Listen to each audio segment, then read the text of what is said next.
The steady beep of hospital monitors filled the air as I opened my eyes for the first time in 3 months. Everything was blurry, and my throat felt like sandpaper. A nurse rushed to my side, speaking words I couldn't quite grasp. But one thought cut through the fog in my mind. Where were my children? I'm Julia Thompson, and before the accident that put me in a coma, I was preparing for war with my mother-in-law, Margaret Sterling. Now, as consciousness slowly returned, I realized she had used my absence to make her move. Your children are with their grandmother, the nurse explained gently when I managed to ask. Your mother-in-law has temporary custody while you recover. The words hit me like a physical blow. Margaret had finally done it. She'd taken my kids. I tried to speak again, but my voice wouldn't cooperate. Tears of frustration rolled down my cheeks as I thought of my twins, Emma and Ethan, just 6 years old. What had Margaret told them about me? As my strength gradually returned over the next few days, I learned what had happened. Margaret had convinced my husband, David, that I was an unfit mother while I was unconscious. She'd used my accident, a car crash that wasn't even my fault, as evidence of my recklessness. She filed for emergency custody, painting herself as the concerned grandmother stepping in to protect her grandchildren. What Margaret didn't know was that I'd been collecting evidence against her for months before the accident. Every manipulative text, every threatening voicemail, every incident of her undermining my parenting. I had documented it all. I'd known she was planning something. I just hadn't expected her to strike while I was literally fighting for my life.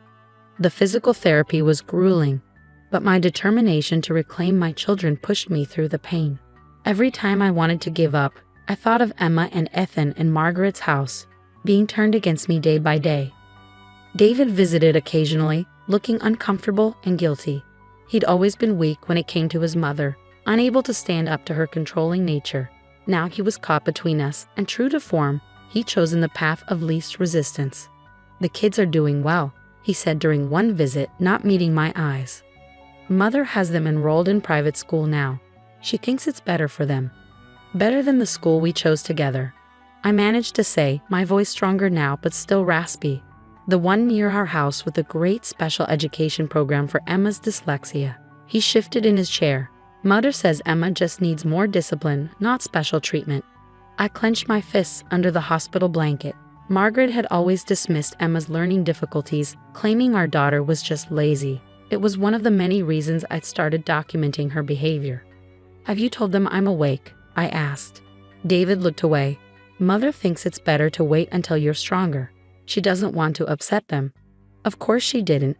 Every day I was kept from my children was another day she could poison them against me. But Margaret had underestimated me.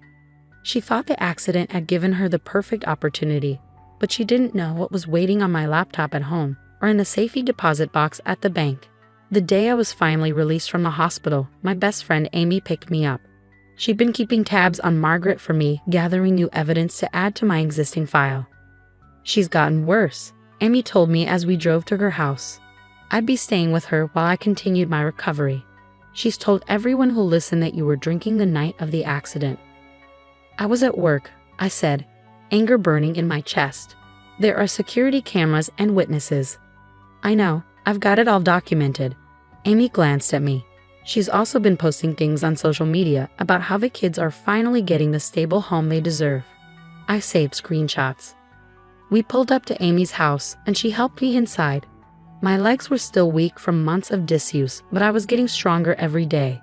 On her dining room table, I saw stacks of papers, everything she'd gathered while I was unconscious. Your laptop is still at your house, Amy said. David doesn't know about the hidden folder, does he? I shook my head. No one does except you and my lawyer. I picked up one of the papers, a social media post where Margaret claimed I'd been neglecting the twins before the accident. She has no idea what's coming. That night, as I lay in Amy's guest room, I thought about the last conversation I'd had with Margaret before the accident. She'd shown up at my house unannounced, as usual, criticizing everything from the kids' clothes to the snacks in the pantry. They deserve better than this, she'd said, gesturing around my perfectly clean, comfortable home. They deserve what I can give them. They deserve their mother, I'd replied. And one day, Margaret, everyone will see exactly what kind of person you really are.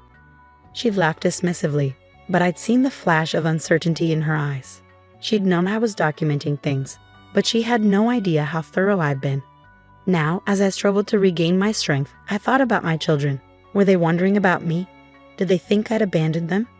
Margaret would be using every moment to turn them against me, but I had to believe that the bond between mother and child was stronger than her manipulation. Tomorrow I would call my lawyer. The file I'd been building was extensive. Recordings of Margaret threatening to take the kids, evidence of her lying to social services, documentation of her interfering with Emma's dyslexia treatment. She thought my accident had given her the perfect opportunity to strike. Instead, it had given me the perfect opportunity to expose her true nature. Margaret Sterling was about to learn that you should never underestimate a mother's love or her capacity for strategic thinking. I closed my eyes, picturing Emma and Ethan's faces. "Hold on, babies," I whispered into the darkness. "Mommy's coming." The next morning, I met with my lawyer, Rebecca Chen, in her downtown office. Despite my still weakened state, I insisted on going through every detail of what had happened during my coma. Margaret Sterling played this well, Rebecca admitted, reviewing the temporary custody papers. She filed while you were unconscious, painted herself as the concerned grandmother stepping in during a crisis. The judge had little choice given the circumstances. "But now I'm awake," I said, my voice firm. "And I have everything we need to show exactly who Margaret really is." I pulled out my phone, connecting to Amy's secure cloud drive where we'd backed up all my evidence. 3 years of documentation. Texts, emails, recordings, witness statements. She's been planning this for years, Rebecca. The accident just gave her the opportunity she needed. Rebecca's eyes widened as she scrolled through the files. "This is comprehensive. You have recordings of her threatening to take the kids?" "Multiple recordings, plus evidence of her interfering with Emma's dyslexia treatment, lying to social services about my parenting, even attempting to bribe our nanny to spy on me." I leaned forward. "She's been trying to manipulate my children since they were born, and I've documented all of it." As Rebecca reviewed the evidence, I received a text from Amy. "Margaret just posted another Facebook update about the twins. You need to see this." The post showed my children at some expensive private school, wearing uniforms I'd never seen. Margaret's caption read, "So grateful these precious angels are finally getting the education and stability they deserve. Sometimes God works in mysterious ways to ensure children end up where they belong." My hands shook with anger as I showed Rebecca the post. She's using my accident, an accident that nearly killed me, to justify stealing my children. "This works in our favor," Rebecca said, taking screenshots. "She's creating a public record of parental alienation. But Julia, I need to warn you, this won't be easy. Margaret has resources, connections, she'll fight dirty." "So will I," I replied. "But unlike her, I have the truth on my side." That afternoon, I had my first physical therapy session since leaving the hospital. As I struggled through the exercises, my therapist, Maria, told me something interesting. "Your mother-in-law called the hospital several times while you were in the coma," she said, helping me with my leg stretches. "She kept asking about your prognosis, whether you have any permanent disabilities. She seemed disappointed when we told her you were expected to make a full recovery." I filed this information away, adding it to my mental list of Margaret's manipulations. She'd probably been hoping I'd be too impaired to fight back. Later that day, David came to Amy's house. He looked tired, older somehow. "The kids ask about you," he said softly. "Mother tells them you're still too sick to see them." "And you let her?" I couldn't keep the bitterness from my voice. "They're our children, David, not hers." "She's just trying to help," he started, but I cut him off. "Is she helping Emma with her dyslexia? Or is she still insisting our daughter just needs to try harder?" I pulled out my phone, showing him the videos I'd taken of Margaret berating Emma for her reading difficulties. "Is this helping?" David's face paled as he watched the footage. I didn't know. "Because you never wanted to see it," I said. "You've always chosen the easy path, letting your mother control everything because it's easier than standing up to her. But now she's hurting our children, and I won't let that continue."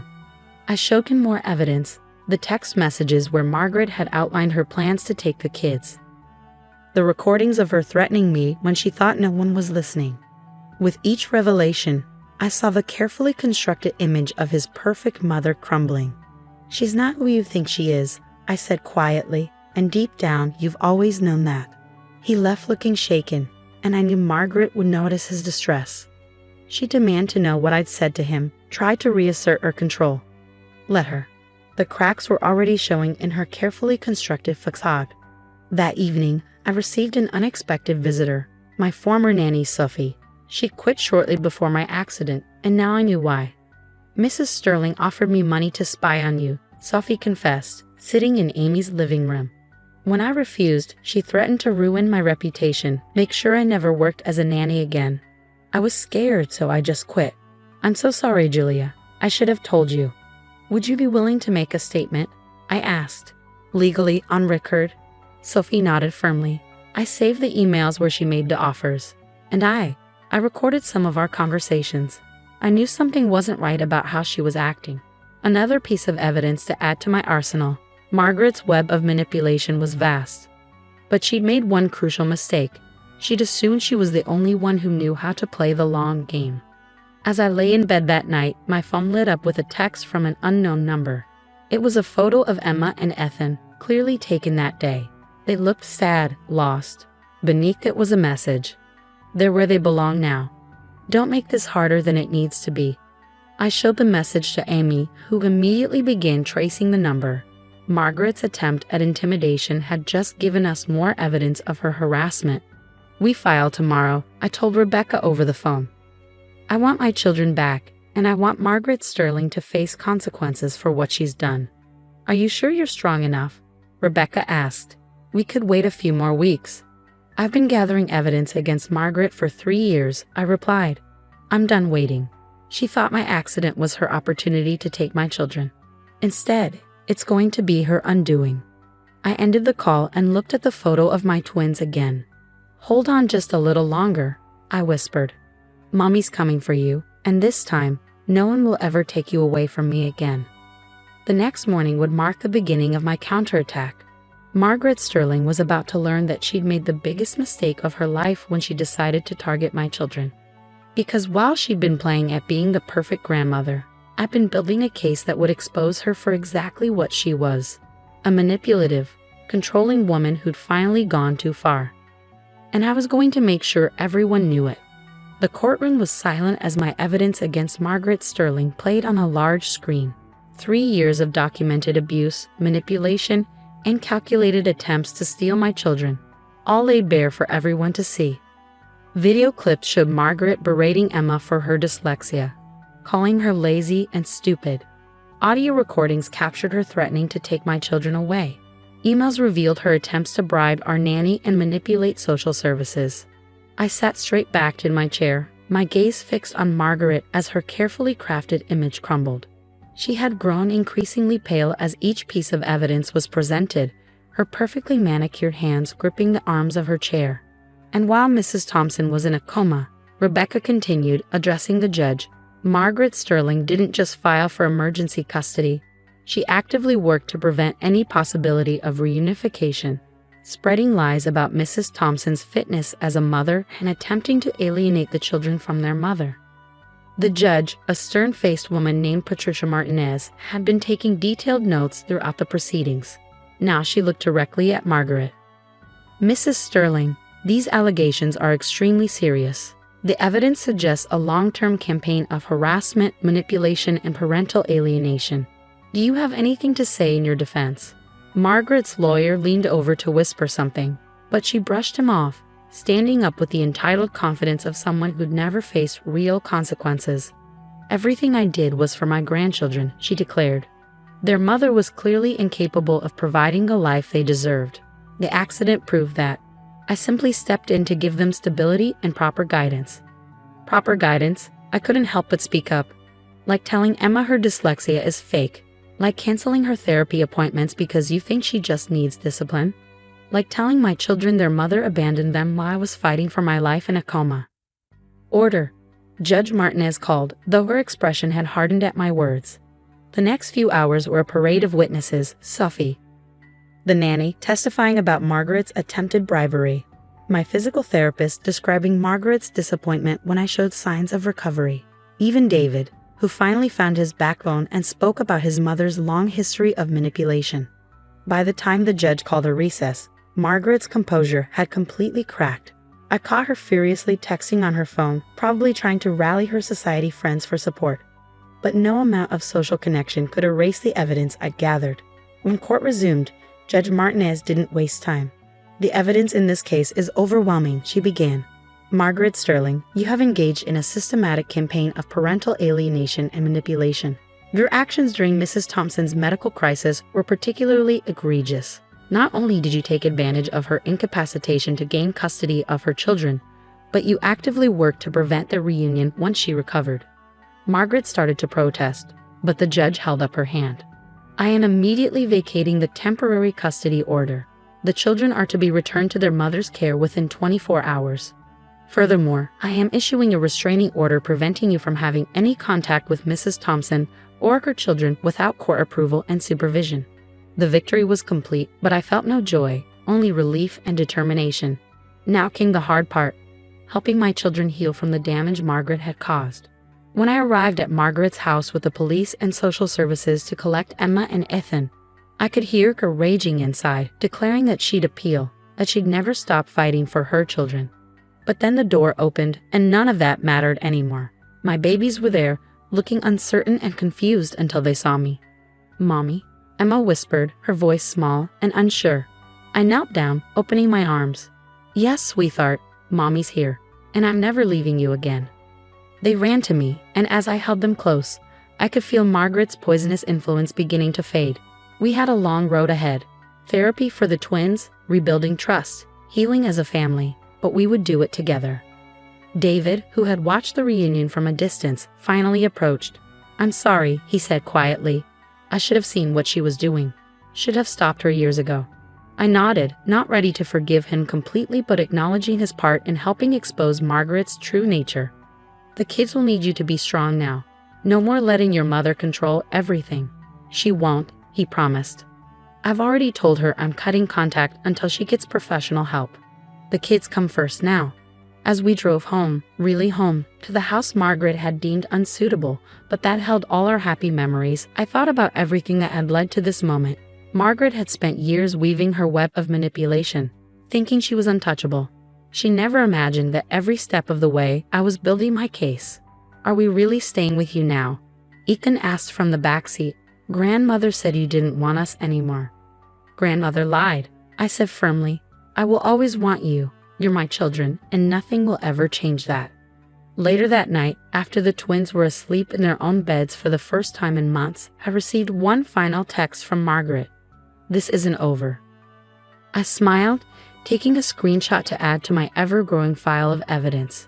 "Yes, Margaret," I whispered to myself, "it is." Because while she had spent years playing the role of the perfect grandmother, I had been gathering proof of the monster beneath the mask. She thought my accident was her opportunity to steal my children.